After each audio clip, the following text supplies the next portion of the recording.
Selamat datang di Museum Prasasti yang beralamat di Jalan Tanah Abang 1 nomor 1 Jakarta Pusat. Saya Eko Wahyudi sebagai pemandu di Museum Prasasti. Seperti sobat museum dan kebanyakan orang-orang di Indonesia, khususnya Jakarta, sekarang ini kami bekerja dari rumah atau work from home. Akan tetapi saat ini saya berada di tempat yang sangat spesial untuk menceritakan kepada sobat museum tentang sejarah dan koleksi-koleksi Museum Prasasti melalui virtual tour. Mari ikuti saya. Pemakaman ini bertahan sampai tahun 1974.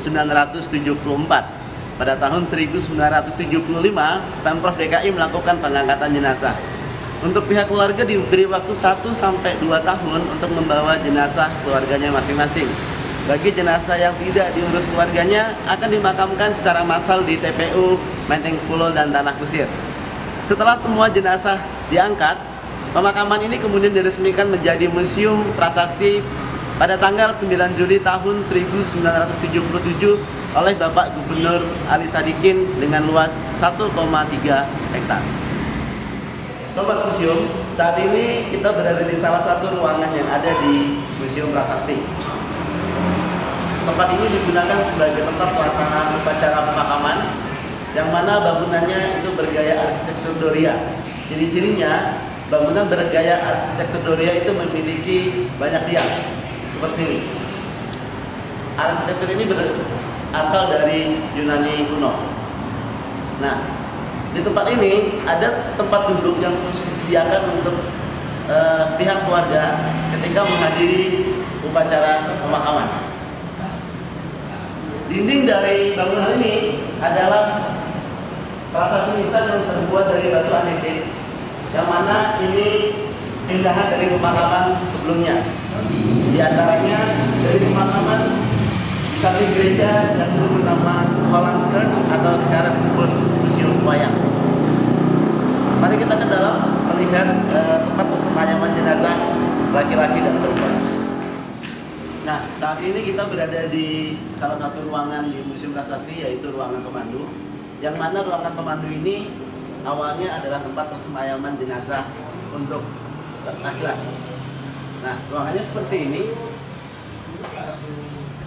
Tidak terlalu luas, tapi cukup menampung 1 sampai 2 jenazah yang akan dimakamkan. Sobat museum, saat ini kita berada di dekat lonceng kematian. Nah, lonceng kematian. Kenapa disebut lonceng kematian? Karena ketika lonceng ini dibunyikan, artinya ada orang yang akan dimakamkan. 1 sampai 2 kali dibunyikan, artinya jenazah sudah sampai di pinggiran sungai Kali Krukut. Lonceng ini akan dibunyikan untuk memberitahu kepada para pegawai untuk mempersiapkan upacara pemakaman. Ketika jenazah sudah didoakan dan sudah siap untuk dimakamkan, lonceng ini dibunyikan mengiringi kepergian jenazah sampai ke liang lahat.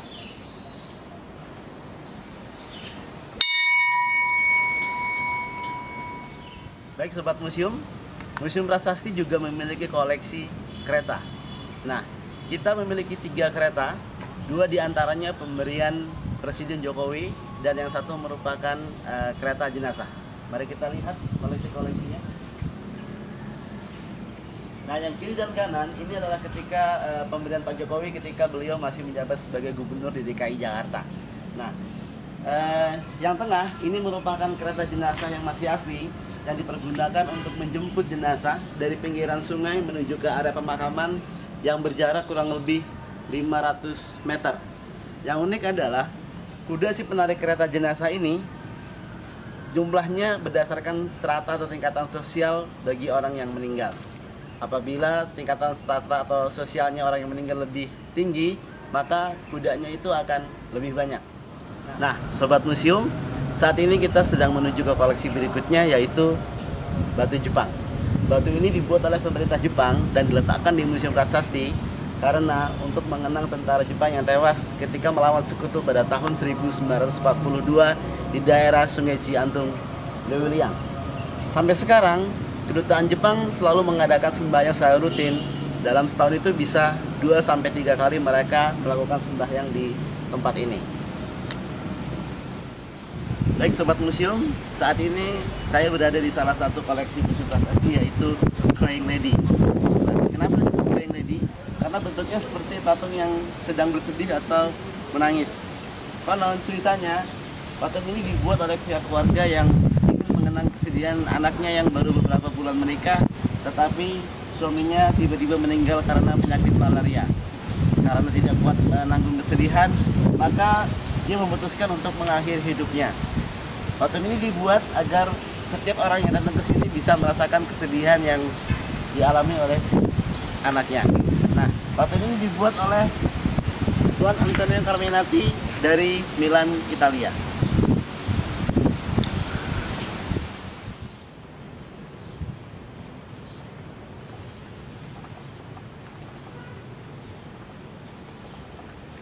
Nah, di samping kiri dan kanan saya, ini adalah peti jenazah milik presiden kita yang pertama, yaitu di sebelah kiri Pak Soekarno dan di sebelah kanan Bapak Muhammad Hatta.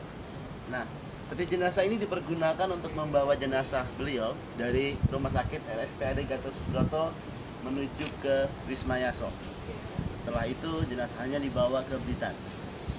Nah, yang sebelah kanan ini milik Bapak Muhammad Hatta yang dipergunakan untuk membawa jenazah beliau ke Pemakaman Umum Tanah Kusir.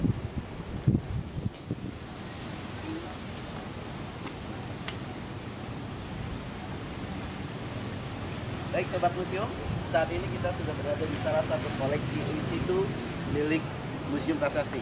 Apa itu koleksi in situ? Yaitu koleksi yang dari awal pemakaman sampai sekarang tidak mengalami perubahan. Koleksi ini adalah milik prasasti misalnya Olivia Mariamne Raffles.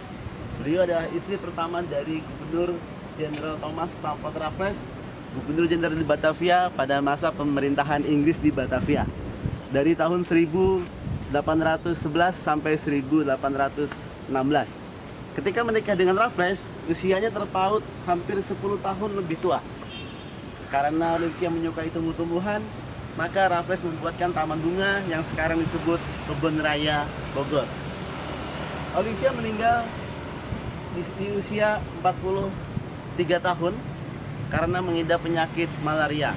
Raffles itu sangat sedih sekali sehingga dia ingin sekali memakamkan istrinya di area Kebun Raya Bogor. Tapi sayangnya sebelum meninggal, Olivia mempunyai wasiat ingin dimakamkan di samping sahabatnya, yaitu John Caspar Leyden. Karena tidak bisa memakamkan istrinya di Kebun Raya Bogor, Raffles pun membuat tugu kenangan yang isinya adalah puisi-puisi cinta yang khusus dipersembahkan untuk istrinya. Romantis ya?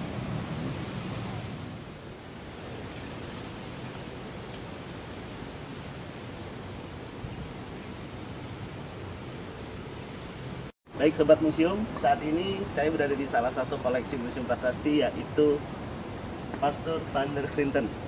Ya, dimana beliau adalah seorang pastor kepala di Batavia dan beliau itu sangat terkenal sehingga ketika dia meninggal, rakyat Batavia itu sangat kehilangan si pastor ini, sehingga mereka membuat patungnya untuk mengenang si pastor tersebut.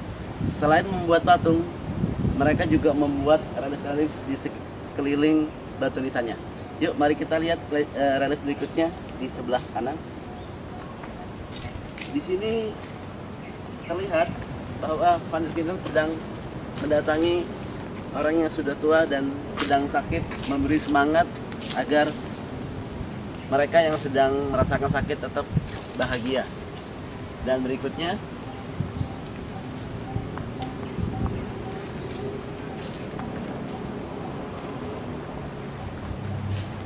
di sini ada relief Pastor Van der Slinten sedang bercengkrama dengan dua orang anak karena beliau sangat menyayangi anak-anak yang terlantar. Jadi dulu ketika orang Belanda menyukai orang pribumi dan sampai punya anak, biasanya anak-anak tersebut akan terlantar. Sehingga Pastor Van der Slinten ini lalu membuat panti asuhan yang sekarang kita kenal sebagai Yayasan Vincentius. Nah, Sobat Museum, sekarang kita akan menuju ke koleksi yang terakhir, yaitu koleksi Johann Jacoberi. Koleksi ini tidak kalah menariknya karena banyak orang yang suka atau mempunyai hobi fotografer melakukan kegiatan foto-foto di tempat ini. Mau tahu? Yuk ikuti saya. sekarang kita sudah berada di salah satu koleksi museum prasasti, yaitu milik Jenderal Mayor Johann Jacob Perry. Gimana koleksinya? Keren kan? Nah, koleksi ini terbuat dari besi. Nah, jadi ini menggambarkan kemegahan sebagai penghargaan untuk jasa-jasa Johann Jacob Perry di bidang kemiliteran. Di sini, beliau adalah seorang komandan militer pertama untuk wilayah Pulau Jawa. Pernah menjadi asisten pribadi Jenderal Marcus de Kock ketika mendampingi beliau berunding dengan Pangeran Diponegoro. Baik Sobat Museum, sekian virtual tour kita kali ini. Mohon maaf apabila ada kekurangan dalam penjelasan kami. Jangan lupa setelah pandemi berakhir berkunjung ke Museum Prasasti. Terima kasih atas perhatiannya. Wassalamualaikum warahmatullahi wabarakatuh. Salam museum di hatiku.